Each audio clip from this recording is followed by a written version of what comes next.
2026년도의 첫 번째 특강으로는 히토류가 선정이 됐습니다. 우리가 작년 말에 특강을 한 이후로 특강이 없었죠. 한 6개월 동안. 없었던 이유는 한 가지밖에 없어요. 반도체라는 이렇게 좋은 게 있는데 굳이 뭐 다른 애들을 끼워 넣을 필요가 있을까라는 판단에서 특강을 안 했는데, 이제는 반도체가 약간 이제 꺾여가는 타이밍이 오고 있죠. 그래서 2026년 첫 번째 특강은 히토류로 시작을 하겠습니다. 히토류 하면 사실 외부적으로 요거를 바라볼 때 별로 관심이 없어요. 우리 채널이나 뭐 주식에서 좀 관심이 많으신 그런 분들만 이 히토류를 관심을 갖고 있지, 실제로 일반인들은 이 히토류에 대해서 관심도 없죠. 알고 계시죠? 무슨 말인지? 관심이 없습니다. 요게 지금 히토류 특강을 하게 되는 게 어떤 느낌이냐면, 조선주가 25년도 1월부터 크게 올랐었죠. 기억나시죠? 우리가 24년도 12월에 조선주 특강을 하고 나서 25년도 1월 달에 조선 관련주들이 폭발적으로 시세가 처음으로 나오게 되는, 그렇게 우연찮게 타이밍이 그렇게 나왔는데, 지금 이 히토류 특강을 우리가 하게 되는 게 어떤 느낌이냐면, 한 23년도 말쯤에 우리가 조선주를 공부하는 느낌? 그러니까 실제로 25년도 1월 달에 조선주 애들이 올라갔으면 한 1년을 기다려야 되죠. 실제로 돈을 벌기까지는. 아무리 공부를 잘 해놨더라도 시장이 이거를 안 봐주면 주가가 안 올라가니까. 약간 그런 느낌이에요. 이 히토류 특강을 통해서 히토류 섹터가 크게 부각을 받을 때까지는 사실은 한 6개월에서 1년 걸린다고 봐요, 저는. 그러니까 우리는 미리 공부를 끝내놓자는 거죠. 그래서 히토류 특강 보자마자 요거 지금 바로 사가지고 돈 벌어야 되겠다라고 생각을 하면 큰 뭔가 오해를 하고 계신 거예요. 그렇게 생각하시면 안 된다. 아시겠죠? 히토류 특강이 목차로 들어가 보겠습니다. 일단 3부로 이루어져 있어요. 1부, 2부, 3부로 이루어져 있는데, 1부는 왜 우리가 히토류를 주목을 해야 되는가, 왜 꼭 이거를 앞으로 봐야 되는가에 대해서 당위성을 먼저 잡아갈 겁니다. 이 당위성을 잡아가기 위해서는 히토류 전쟁의 역사를 알아야 돼요. 이 히토류 전쟁의 역사는 2010년도부터 2026년도 현재까지 어떤 큰 일들이 있었는지를 자세히 알아보게 될 겁니다. 요거는 4가지 챕터로 나눠서 알아보게 될 거예요. 그리고 두 번째 파트 2부에서는 히토류 산업의 구조에 대해서 알아볼 겁니다. 히토류 이 개념 자체를 공부하고 가는 그런 느낌으로 보시면 될 것 같아요. 그래서 히토류 산업의 구조를 알아볼 때 히토류나 핵심 광물을 어떻게 우리가 구분할 것이냐, 요거를 구분할 줄 알아야 되거든요. 히토류랑 핵심 광물이 사실은 같은 게 아니에요. 알겠죠? 나중에 알게 되실 거지만 히토류랑 핵심 광물이 완전히 구분이 돼 있고, 그 다음에 히토류 산업의 밸류 체인도 알아야 돼요. 업스트림이 어떤 건지, 다운스트림에서는 뭘 하는지, 그 다음에 중간에 있는 미드스트림에서는 뭘 하는지를 알아야 되고, 업스트림, 미드스트림, 다운스트림 중에 제일 중요한 곳이 어딘가도 알아야 되고, 그리고 각각 광물별 핵심 사용처를 알아야 됩니다. 어떤 광물이 어디에 쓰이는지를 알아야 앞으로 여러분들이 기사를 읽을 때, 신문 기사를 읽거나 뭐 다른 리포트를 읽을 때 빨리빨리 읽을 수 있겠죠. 그래서 2부는 결국에는 그냥 히토류 산업의 개념을 우리가 배우게 될 거다라고 보시는 게 맞는 것 같아요. 그 다음에 3부에서는 결국 그래서 뭐 사야 되는데, 어떤 종목을 사야 되는데를 알아볼 겁니다. 뭐 고려아연이나 LS 에코에너지, 포스코 인터내셔널, 이렇게 굵직한 기업들을 위주로 기업 공부를 하면서 히토류 특강이 최종적으로 이렇게 마무리가 될 겁니다. 그 다음 히토류 전쟁의 역사로 이제 들어가 보겠습니다. 오늘 1부 해야 되니까, 맞죠? 1부는 총 4가지 챕터로 나눠져 있어요. 첫 번째 챕터는 2010년부터 2015년까지를 묶어서 히토류 전쟁이 어디서 어떻게 시작이 됐는지를 알아볼 거예요. 그리고 두 번째 챕터에서는 2017년에서 2022년도까지 묶어서 미국이랑 중국, 그리고 유럽이랑 일본 애들이 히토류 전쟁을 대비하기 위한 법적 인프라를 어떻게 구축을 하고 있었는지를 알아보게 될 거예요. 그리고 세 번째 챕터에서는 2023년부터 2024년도를 묶어서 실제로 얘들이 이제 충돌을 하기 시작하는 거죠. 이 광물을 무기로 쓰기 시작하는 그 발동이 어떻게 됐는지를 알아보게 될 겁니다. 그리고 마지막으로는 25년 작년부터 26년 현재까지를 묶여서 이 전면전으로 번지게 되면서 어떤 아주 거대한 프로젝트들이 진행이 되고 있는지, 미국에서는 지금 크루서블 프로젝트가 진행이 되고 있죠. 그런 것들을 자세히 알아보게 될 겁니다. 됐죠? 본격적으로 들어가 봅시다. 히토류 특강은 2010년부터 사건을 다룬다. 됐죠? 2010년 이전의 사건들보다 2010년부터의 사건들이 훨씬 중요하기 때문에 기준점을 2010년으로 잡은 거예요. 그래서 첫 번째 사건으로 이제 본격적으로 들어가 보겠습니다. 첫 번째 사건은 센카쿠 사건인데 2010년 9월 달에 일어난 사건입니다. 사건의 전개를 한번 살펴보면 2010년 9월 7일에 일본 센카쿠 열도 인근에서 중국 어선이 일본 해상보안청 순찰선 두 척과 충돌을 하게 됐습니다. 일본의 센카쿠 열도가 여기 지금 회색깔 보이시나요? 제가 체크해 놓은 곳. 어디랑 가까워요? 여기가 우리 대한민국이고 오른쪽이 일본이고 여기가 중국이고 밑에 대만이 있어요. 뭔가 대만이랑 지금 중국이랑 가까운 듯한 느낌이 좀 들죠? 여기가 약간 분쟁 지역이에요. 논란이 있는 지역이에요. 실질적으로는 지금 일본이 뭔가 다스리고 있는 지역이긴 한데 중국도 여기에 대한 소유권을 주장을 한단 말이죠. 그러니까 실제로는 이제 2차 세계대전 때 일본이 중국 거를 뺏어간 거예요. 그러니까 어쨌든 뺏어갔으니까 일본 거지 않느냐라고 해서 일본은 그렇게 주장을 하고 있고 중국은 원래 이거 우리 거지 않느냐라고 이제 주장을 하면서 서로 싸우고 있는 거예요. 약간 우리나라 독도 같은 느낌이에요. 그렇게 이미지를 잡으시면 돼요. 여기서 이제 중국 어선이 접근을 한 거예요. 접근을 했는데 이 일본 측에서는 여기 우리 영해다, 우리 쪽이다, 나가라 했는데 안 나간 거예요. 그래서 일본 순찰선이 요 배를 이제 납포를 한 거죠. 그래서 중국 선장을 체포를 하게 됩니다. 이 해상보안청에서. 그리고 나서 한 3주 뒤에, 한 2, 3주 뒤에 당시에 중국 총리가 일본이 우리나라 중국 선장을 즉시 무조건 석방하지 않으면 뭔가의 추가 조치를 취하겠다라고 경고를 해요. 그리고 경고를 하자마자 일본 행으로 출발하는 히토류의 선적들 있죠. 선박을 전부 다 차단을 해버려요. 한마디로 일본에게는 히토류를 안 주겠다는 거죠. 그리고 나서 딱 이틀 3일 뒤에 일본이 바로 선장을 석방을 해버려요. 근데 석방하고 나면 히토류 수출 차단을 풀어줘야 되죠. 중국이. 근데 풀어주지 않고 약 2달간 히토류 차단을 계속 해버려요. 중국 쪽에서는 일본으로 가는 선적을 공식 발표를 하기로는 우리가 막은 게 아니다. 그냥 이렇게 우연찮게 그렇게 된 거다라고 하지만 사실상 누가 보더라도 중국이 일본 쪽으로 가는 히토류를 다 차단을 한 걸로 보고 있죠. 이게 2010년도에 아주 큰 사건이었어요. 이 국제 그 뉴스에 아주 일면에 나올 정도로 아주 큰 사건이었습니다. 당시에는. 요 사건 이전에는 히토류가 뭔가 이렇게 그렇게 중요한 건가? 이렇게 생각을 했어요. 왜냐면 중국이 워낙 싸게 푸니까 평생 내가 그냥 중국에서 이거 사 먹으면 되지 않나? 이렇게 생각을 했던 거예요. 근데 여기서 히토류를 한 방에 막아버리니까 이제 어떤 결과가 있었냐면 일본 자동차 산업에서 특히 자동차 산업에서 이 영구자석을 못 만들잖아요. 히토류가 없으니까 일본 측에서는. 그럼 이 일본 자동차 산업이 완전히 셧다운이 돼버려요. 자동차 만들려면 이 영구자석이 꼭 필요하거든요. 요거를 못 만드니까 그 도요타 측에서 완전히 셧다운이 돼버려요. 그만큼 이게 중요했다는 거죠. 그래서 산업이 패닉이 빠집니다. 그러다 보니까 그때서야 이제 일본은 알게 된 거예요. 이 히토류라는 게 없으면 우리나라에게 굉장히 치명적이구나. 근데 우리는 지금까지 그렇게까지 중요하다고 생각은 못 했는데 지금 한번 당해보니까 이거 되게 무서운 일이네? 라고 이제 한 방 두드려 맞고 나서부터는 일본이 이제 비중국 공급망 정책을 펼치기 시작해요. 딱 이때부터. 그러니까 일본에게 있어서는 굉장히 중요한 역사적인 사건인 거죠. 이 첨단 산업에서. 그래서 일본 정부 산하에 있는 이런 핵심 광물을 다루는 기관이랑 지원을 해주면서 이 호주에 있는 라이너스 기업 아시죠? 라이너스 기업은 앞으로도 계속 나오게 될 거예요. 이름만 일단 알아두세요. 호주에 있는 라이너스와 합작을 해서 그때부터 이제 중국 거를 안 쓰고 서방 국가들 쪽에서 어떻게 히토류를 해결해 보려고 하는 그 정책이 딱 이때부터 일본이 시작이 됐습니다. 그럼에도 불구하고 지금까지 중국 의존도를 물론 많이 낮추긴 했지만 완벽하게 낮추지는 못하고 있어요. 그만큼 중국이 이 히토류 공급망에서 독보적인 위치에 있다는 거죠. 중국을 빼고는 얘기를 못한다는 거예요. 아무리 여기서 벗어나고 싶다고 하더라도 안 된다는 거죠. 그리고 이제 일본뿐만 아니라 다른 나라들도 이 사건을 지켜봤겠죠. 이 센카쿠 사건을 지켜봤겠죠. 미국이라든지 유럽이라든지 다른 나라들도 이거 지켜보니까 이거는 일본뿐만 아니라 우리나라에게도 일어날 수 있는 일이겠다라고 이제 인지를 하게 됐죠. 그래서 이 핵심 광물 히토류라는 게 외교적인 무기로 작동할 수가 있겠구나라고 최초로 글로벌적인 강대국들이 인지를 하게 된 이 최초의 계기가 됐습니다. 굉장히 중요한 사건이죠. 2010년도 9월에 일어났던 센카쿠 침범 사건이라고 해야 되겠죠. 히토류 전쟁 역사에서 정말 중요한 첫 번째 사건입니다. 다음으로 넘어갑니다.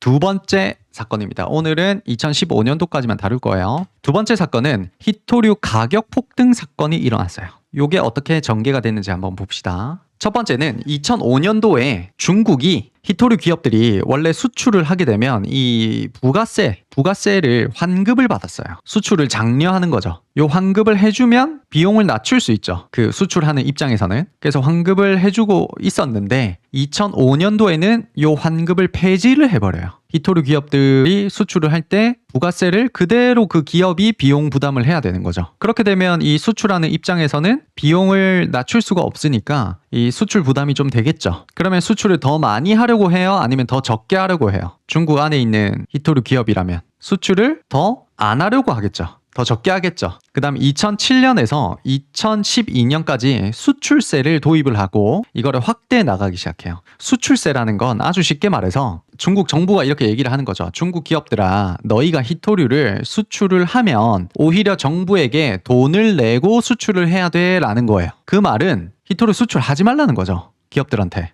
그래서 2007년도에 처음으로 히토류 기업들에 대해서 수출세를 10%를 일률적으로 도입을 했습니다. 그리고 2008년도에는 경히토류를 15%, 중히토류를 25%의 이 수출세를 매기기 시작해요. 경히토류랑 중히토류는 계속 나오는 말이라서 기억을 해주셔야 돼요. 특히 중히토류가 중요합니다. 지금 2026년도에 이 중히토류가 없으면 그냥 모든 산업이 그냥 셧다운 된다고 보시면 돼요. 무조건 이게 있어야 돼요. 그럼 중히토류에서 중자가 무슨 말일까요? 한자로 치면 무거울 중자겠죠. 원래는 중히토류 애들이 정말 원자 자체가 무거워요. 경히토류보다. 근데 지금은 요 중자가 중요하다라고 말해도 사실상 무방해요. 그렇게 얘기해도 전혀 문제가 없어요. 왜냐면 진짜로 중히토류가 훨씬 중요합니다. 100배, 1000배는 더 중요해요. 이거 없으면 그냥 국가 산업 자체가 다 그냥 셧다운 돼버린다고 생각하시면 돼요. 그래서 어쨌든 2008년도에 경히토류 그리고 중히토류에 대해서 각각 15%, 25%의 수출세를 매기기를 시작합니다. 수출하지 말라는 거죠. 그 다음에 2010년도에서 2012년도에는 영구 자석 자체 제품에 대해서 수출세를 매기기를 시작하고 있습니다. 그렇게 시작을 했는데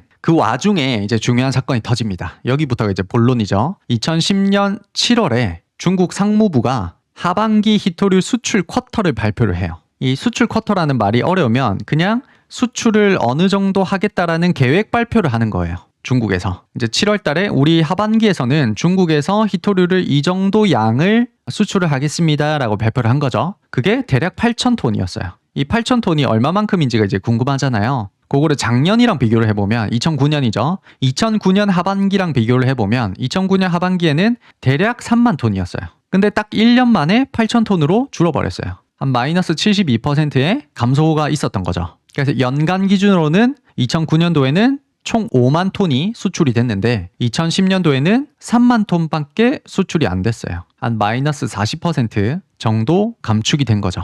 그러면 이 중히토류 같은 굉장히 중요한 고부가가치 히토류들의 가격이 어떻게 될까요? 그거를 지금 의도적으로 약간 수출량을 줄여간다는 게 느껴지시나요? 요것 때문에 이제 중히토류 가격이 한 2년, 3년 만에 26배가 폭등을 해버립니다. 이게 지금 우리가 히토류를 다루고 있으니까 별로 와닿지 않겠지만 이렇게 이제 비율을 바꿔보면 이런 거죠. 김밥 요즘에 한 줄에 얼마죠? 한 3,000원 하나요? 요즘에 한 2,500원에서 3,000원 정도 하잖아요. 그럼 김밥 한 줄을 3,000원에 우리가 사 먹고 있다가 그거를 곱하기 20이라고 한번 생각을 해보세요. 곱하기 20 하면 얼마예요? 6만 원이죠. 김밥 한 줄에 6만 원 사 먹을 수 있는 사람 아무도 없죠. 아무도 안 사 먹겠죠. 그러니까 중국 쪽에서는 어떤 명분을 가지고 이렇게 했냐면 환경보호 명분을 내세웠어요.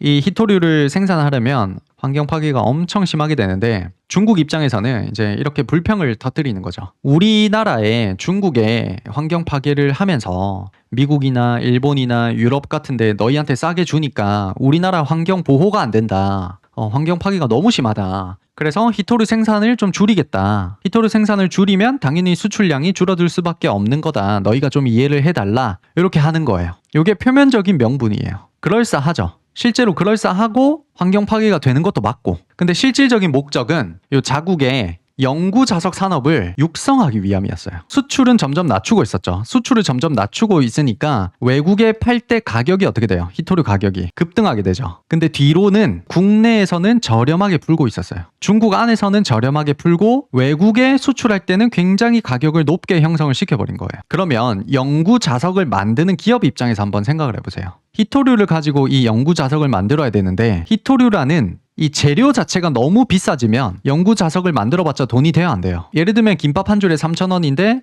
요 김밥 한 줄에 만드는데 2,950원이 들어가는 거예요. 남는 게 없죠. 만들어도 남는 게 없단 말이에요. 그러다 보니까 이 재료를 싸게 구해 오려면 어떻게 해야 돼요? 어디로 쏙 들어갈 수밖에 없어요. 중국 안으로 들어가야 돼요, 실제로. 그래서 이 영구 자석을 만드는 기업이 중국 안에 공장을 차려서 이 재료를 싸게 받아서 만드는 방법을 중국이 강제적으로 이 상황을 만들고 있었던 거예요. 그래서 중국이 외국 다운스트림 기업의 중국 이전을 실제로 유도를 했습니다. 왜 유도했을까요? 왜 중국 안에 공장을 짓는 게 중국의 목적이었을까요? 잘 생각해보면 이런 거예요. 우리나라 K조선 업체들이 지금 어디에 조선소를 짓고 있죠? 우리나라 말고? 맞아요. 미국에 조선소를 짓고 있죠. 하나 같은 경우에는 필리 조선소를 사가지고 개조를 한단 말이죠. 그럼 미국이 사실상 요거를 강제했죠. 미국이 우리나라한테 너희 배를 우리가 사줄 건데 대신에 너희가 우리나라 조선소를 좀 지어서 투자를 좀 해라. 여기서 배를 만들어라. 라고 했단 말이죠. 실제로 미국이. 그거를 우리나라가 받아들이면서 지금 계약이 체결이 된 거죠. 지금 진행이 되고 있죠. 그럼 표면적으로는 우리나라에 투자를 좀 해라 라는 게 표면적인 입장이지만 실질적으로 미국이 원하는 건 뭐예요? 한 30년에서 50년 정도를 뒤를 보고 기술 탈취를 하고 싶은 거죠. 한 30년에서 50년 동안 한국 기업들이 미국 안에 조선소를 지어서 운영을 하다 보면 자연스럽게 기술이 이렇게 미국으로 빠져든단 말이죠. 그거를 지금 미국이 원하고 있죠. 그래서 실제로 30년, 50년 뒤에는 미국이 자체적으로 배를 만들 수 있으면 우리나라 K조선 업체들은 이제 팽 당하겠죠. 사실은 그걸 알고도 우리는 일단 들어간 거죠. 일단 당장에 돈을 벌어야 되니까. 그거를 똑같이 하고 싶었던 거예요. 중국이. 중국은 그 당시에 이 자석을 만드는 기술력이 조금 부족했어요. 실제로 외국에서 자석을 잘 만드는 기업들이 중국 안으로 들어오게 하기 위해서 요 상황을 만든 거예요, 지금. 히토류 가격을 엄청나게 올려서 재료비 가격이 너무 높으니까 중국 안에서 만들지 않으면 답이 없도록 만든 거예요. 그래서 실제로 일본 같은 히타치라는 기업들, 그런 기업들이 실제로 중국에 들어와서 공장을 지었습니다. 당시에. 그래서 자국의 다운스트림 기업의 기반을 마련하기 위해서 지금 이런 일들을 벌였던 거예요. 유지가 됐잖아요. 그래서 지금 보고 있는 2010년도 7월 달에 쿼터 감소를 발표를 하고 그 다음에 두 달 뒤에 2010년도 아까 첫 번째 사건에서 봤었죠. 첫 번째 사건인 2010년 9월 달에 생카쿠 사건이 벌어지면서 전 세계 바이어들, 히토류 바이어들이 이제 사재기를 막 하기 시작해요. 사재기를 막 하기 시작하니까 히토류 가격이 26배나 올라버리는 그런 사건이 발생이 됐습니다. 그래서 요거를 이제 산화물 가격 추이를 한번 보면 요 DY라고 돼 있죠. DY는 여기 보시면 디스프로슘이라고 적혀 있죠. 요 디스프로슘은 나중에 이제 배우게 될 건데 중히토류예요. 중히토류. 중히토류는 되게 중요하다고 했죠. 그래서 이 디스프로슘 산화물 가격 추이를 보면 2009년도에는 킬로그램당 91달러예요. 근데 2010년도에는 킬로그램당 325달러까지 올라버려요. 요 쿼터제 발표하고 나서. 근데 2011년도에는 킬로그램당 1,440달러까지 올라요. 91달러로 시작했는데 지금 불과 2년 만에 수십 배가 올라버린 거죠. 그리고 2011년도 8월 달에는 2,300달러까지 올랐다가 피크를 찍고 내려오게 됩니다. 지금 몇 년 동안 91달러에서 2,300달러까지 오르게 된 거예요. 그거를 차트로 살펴보면 이런 느낌이에요. 2009년도에 91달러로 시작을 했다가 2010년도, 2011년도, 2011년도 6월달, 8월달까지 거치면서 엄청나게 가격이 폭등하게 되는 그런 추이를 우리가 볼 수가 있습니다. 그래서 이 사건으로 인해서 이제 어떤 결과가 있었냐면 글로벌 핵심 광물 시장이 단일 공급자에게 달려 있구나라는 거를 모든 강대국들이 알게 된 거예요. 이 단일 공급자가 누구예요? 여기서 중국이죠. 중국 단일 공급자가 사실상 이 핵심 광물을 완전히 쥐고 있구나를 처음 알게 된 거예요. 그 전까지는 그냥 뭐 중국이 이 사업을 하는 줄 알았는데 이 정도로 중국이 독점적인지는 몰랐던 거죠. 이때부터 이제 서구권에서 그리고 일본에서 힘을 합쳐서 중국을 압박하게 되는 그 결정적인 계기가 되는 사건이 지금 요 2010년 11년도에 있었던 히토류 가격 폭등 사건입니다. 요것 때문에 이제 얘들이 힘을 합쳐서 다음 사건인 WTO 공동 제소 사건이 발생을 하게 돼요. 그래서 세 번째 사건으로 넘어가면 2012년도 3월에 미국과 유럽과 일본이 공동으로 힘을 합쳐서 WTO에 중국을 제소하게 됩니다. 중국을 이제 압박을 하게 되는 거죠. 아까 방금 살펴봤듯이 2010년도, 2011년도에 중국이 쿼터를 발표를 하고 쿼터를 감소를 했었죠. 쿼터를 감소를 하고 발표를 하고 수출세를 2007년도부터 계속 확장을 해왔죠. 그것 때문에 히토류 가격이 너무나 크게 폭등을 하게 되니까 이 일본이랑 미국이랑 이런 애들이 가만히 있을 수가 없는 거예요. 요 가격이 너무 들쭉날쭉 이렇게 막 뛰다 보니까 자기들의 이 첨단 산업을 유지를 못하는 거죠. 계획이 안 서니까. 그래서 이거를 막아야 되겠다 싶어서 얘들이 이제 힘을 합치게 됩니다. 그래서 2012년도 3월에 미국과 유럽과 일본이 힘을 합쳐서 WTO에 공동 제소를 하게 되는데, 이제 중국을 제소할 수 있는 근거가 필요하겠죠. 근거가 필요한데 요 가트 11조라는 게 있어요. 가트 11조가 뭐냐면 WTO에서 가입이 돼 있는 국가는 수량 제한을 자기가 자의적으로 할 수가 없어요. 뭔가를 내가 팔아 제낄 때 요거를 수량을 마음대로 줄였다가 마음대로 늘렸다가 하면 된다 안 된다 하면 안 돼요. 왜 그러냐면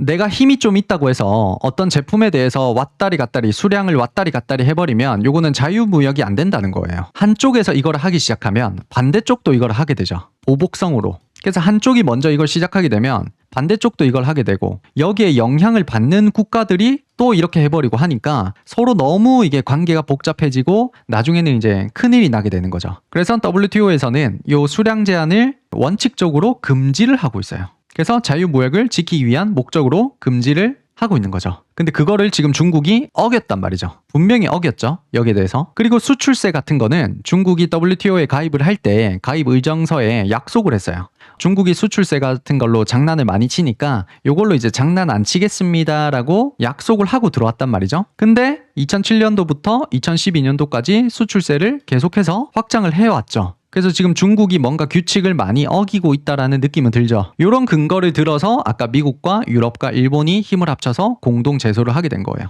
WTO야 중국 얘들 지금 규칙을 안 지키고 있지 않느냐. 요거 때문에 지금 히토류가 26배에서 30배까지 가격이 급등하는데 요거 때문에 산업이 안 돌아간다. 이거 어떻게 좀 해달라. 이렇게 공동 제소를 하게 된 거예요. 됐죠? 그래서 공동 제소 사건으로 이제 결과나 영향과 우리가 의미를 살펴봐야 되는데, 지금부터는 어떤 느낌이냐면 중국과 미국이 싸우는 느낌이 아니고 중국과 일본이 싸우는 느낌이 아니고 이제 어떻게 되고 있어요. 이게 진영 싸움으로 번지고 있죠. 그림을 그려보자면 이런 거죠. 중국이 여기 있고 여기는 미국과 일본과 유럽과 뭐 몇 개국 이렇게 작은 나라들이 몇 개 합쳐서 이렇게 진영 싸움이 된 거예요. vs. 지금까지는 이런 느낌이 한 번도 없었단 말이에요. 핵심 광물 쪽에서. 단순히 중국이랑 미국이랑 한판 싸운다든지 단순히 중국이랑 일본이랑 한판 싸운다든지 밖에 없었지만, 이제는 완전히 진영 대 진영 싸움으로 번지기 시작한 사건이 바로 이 WTO 공동 제소 사건이에요. 2012년에 벌어졌던. 그래서 진영 싸움의 첫 번째가 됐다라는 점에서 굉장히 의미가 큰 사건입니다. 요때부터는 이제 미국과 유럽과 일본이 힘을 합쳐서 중국을 견제하기 시작한 그런 느낌으로 보시면 될 것 같아요.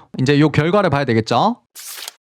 2012년 3월에 이제 공동 제소를 한 거에 대해서 2014년도 3월에 딱 2년 정도 걸려서 WTO에서 이제 판결이 났습니다. 중국이 이제 패소가 확정이 됐어요. 한번 살펴볼게요. 2014년 3월 26일에 WTO에서 1심을 발표를 하게 됩니다. 여기서 1심 결과가 결국에는 중국이 패소를 했어요. 그리고 나서 한 달 뒤에 4월 달에 중국이 가트 20조를 가져오면서 상소를 해요. 우리 잘못한 거 없다. 이렇게. 가트 20조가 뭔지를 한번 읽어봅시다. 가트 20조는 환경보호, 자원보호 이런 것들은 예외적으로 무역 제한을 할 수가 있다라는 조항이 있어요. WTO 안에서. 히토류 산업은 환경 파괴가 많이 되죠. 그러다 보니까 중국이 요거를 이제 걸고 넘어지는 거예요. 우리가 히토류 산업을 하는데 환경 파괴가 너무 심하다. 그래서 환경 보호를 하기 위해서 수출을 좀 안 하겠다. 그래서 우리가 억지로 안 하는 게 아니고 환경 보호 차원에서 안 하는 거기 때문에 우리는 잘못이 없다라고 하는 거예요. 그리고 나서 4개월 뒤인 8월 달에 2심 결과가 발표가 됩니다. 2심 결과는 WTO에서 땅땅땅 하기로는 1심 결과를 그대로 유지하겠다라고 발표를 해요. 그 말이 무슨 말이에요? 중국이 패소했다는 거죠.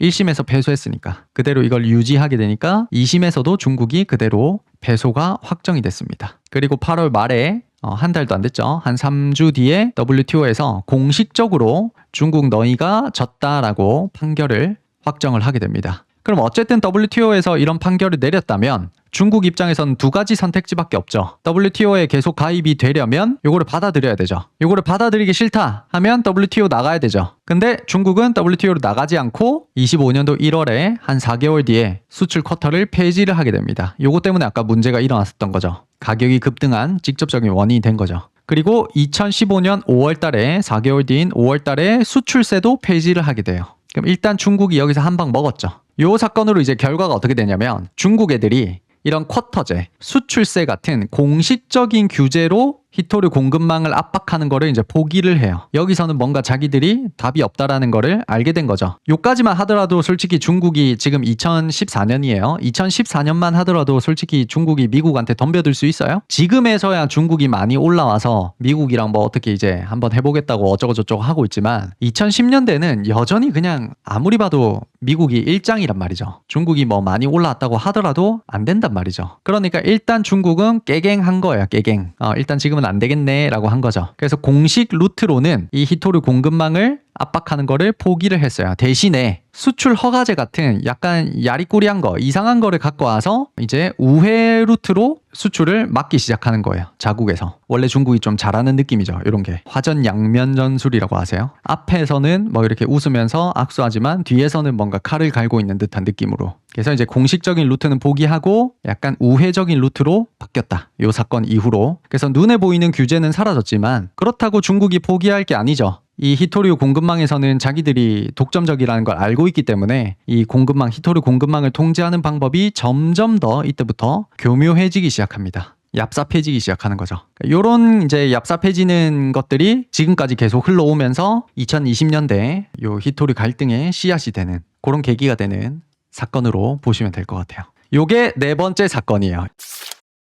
그리고 오늘의 마지막 다섯 번째 사건으로 넘어갑니다. 2015년도 6월 달에 몰리코프라는 회사가, 미국 회사인데 몰리코프 회사가 파산하는 사건이 벌어집니다. 전개를 한번 살펴보면 2010년도, 2011년도에 우리가 아까 살펴봤듯이 디스프로슘 같은 이 중히토류 가격이 26배가 상승을 했었죠. 그러면 히토류를 파는 입장에서 히토류를 채굴해서 파는 입장에서는 좋죠. 가격이 많이 오르니까. 그래서 이런 몰리코프라는 회사가 있었는데 이 회사가 어떤 회사냐면 이 마운틴 패스라는 광산을 가지고 있는 회사예요. 마운틴 패스 광산이 뭐냐면 미국 캘리포니아에 있는 히토류 광산이에요. 최대 광산이라고 보시면 돼요. 미국에서. 제일 중요한 광산이라고 보시면 돼요. 그래서 1960년대, 80년대에 세계 히토류 공급에 완전히 세계 1등이었어요. 그만큼 중요한 광산이었는데 2002년도에 한번 폐쇄를 하게 됩니다. 중국이 저가 공세로 이제 가격 덤핑을 해서 이 광산이 폐쇄를 하게 돼요. 근데 2010년도에 이 히토류 가격이 너무 크게 오르니까 이 몰리코프라는 회사가 이 마운틴 패스라는 광산을 사서 다시 장사를 하겠다는 거예요. 그래서 실제로 돈을 많이 벌고 있었어요. 2010년도에 이 가격이 많이 올랐으니까. 근데 2014년도 8월에 중국이 패소를 했었죠. 패소하고 나서 2015년도에서는 중국이 이 쿼터제를 폐지를 하고 수출세를 폐지를 했죠. 그러면 수출량이 줄어들어야 돼요? 올라가야 돼요? 중국이 수출량을 의도적으로 줄여왔지만 WTO에서 그렇게 하지 마라라고 했죠. 판결을 내렸기 때문에 중국이 그걸 받아들였죠. 받아들여서 수출량이 갑자기 올라가기 시작하는 거예요. 공급량이 이제 올라가기 시작하는 거죠. 공급이 올라가면 천정부지로 올랐던 히토류 가격이 어떻게 돼요? 가격이 엄청 급락하기 시작하는 거예요. 실제로.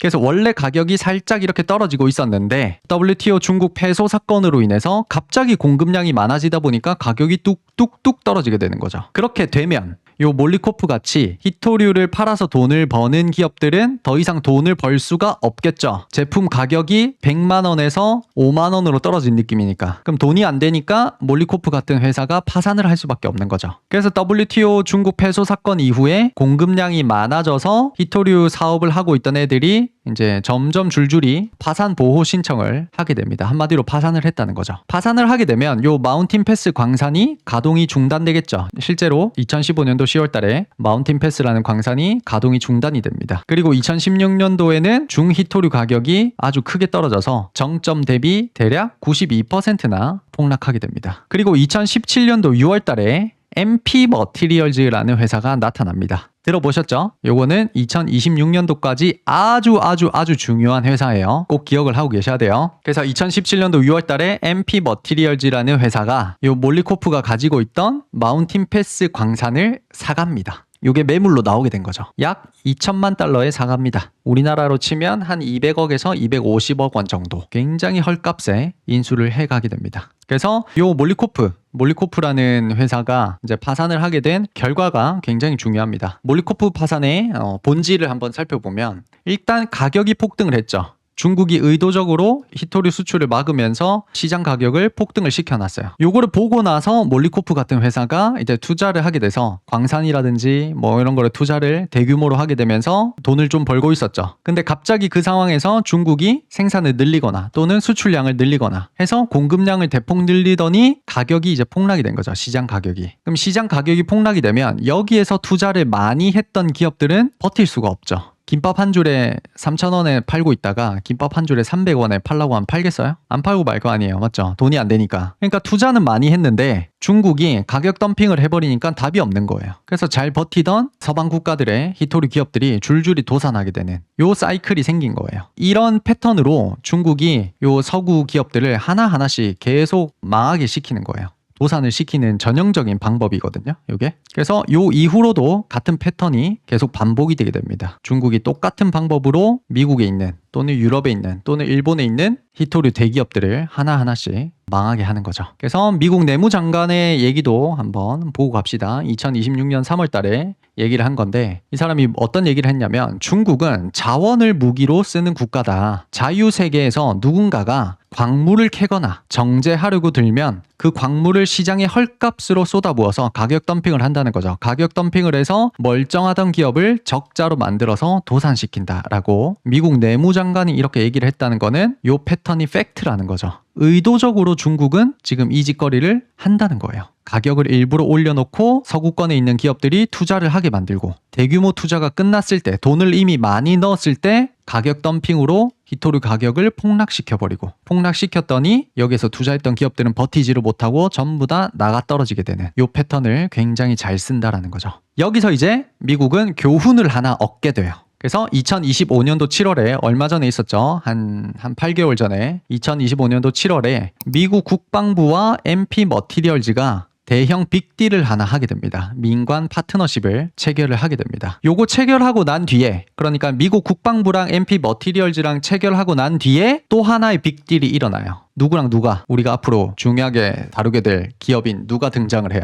고려아연이 이제 등장을 하게 되는 거예요. 그래서 요 빅딜은 굉장히 중요합니다. 뒤에 가서 자세히 배울 거예요. 이게 왜 빅딜이냐면 미국 국방부가 MP 머티리얼즈의 지분 15%를 인수를 직접 합니다. 이게 어떤 의미가 있냐면 단순히 정부 입장에서는 히토류 기업들의 뭐 보조금을 준다든지 좀 도와준다든지 그렇게 안 한다는 거예요. 앞으로 보조금 조금 주다가 그거 이제 정권 바뀌면 안 주고 그렇게 하는 거 많이 봤죠. 우리 전기차 보조금도 어때요? 바이든 때 엄청 보조금 많이 주다가 트럼프로 오면서 보조금이 대폭 삭감이 됐죠. 이런 정책으로 안 간다는 거예요. 정부가 MP 머티리얼즈의 지분 자체를 사서 그냥 아예 하나의 공동 운명체로 묶어버린 거예요. 그만큼 미국은 지금 히토류에 대해서 핵심 광물에 대해서 아주 민감하게 지금 반응을 하고 있다는 거예요. 절대 여기서는 져서는 안 된다. 지금이라도 중국을 우리가 따라가겠다라고 그냥 아예 천명을 한 거예요. 그게 2025년도 7월 달에 아주 큰 빅딜이 하나 일어난 게 요 정부와 MP 머티리얼즈의 체결입니다. 그 속에 되게 중요한 조건이 하나 끼어집니다. 그 조건이 뭐냐면 가격 한제를 포함을 했어요.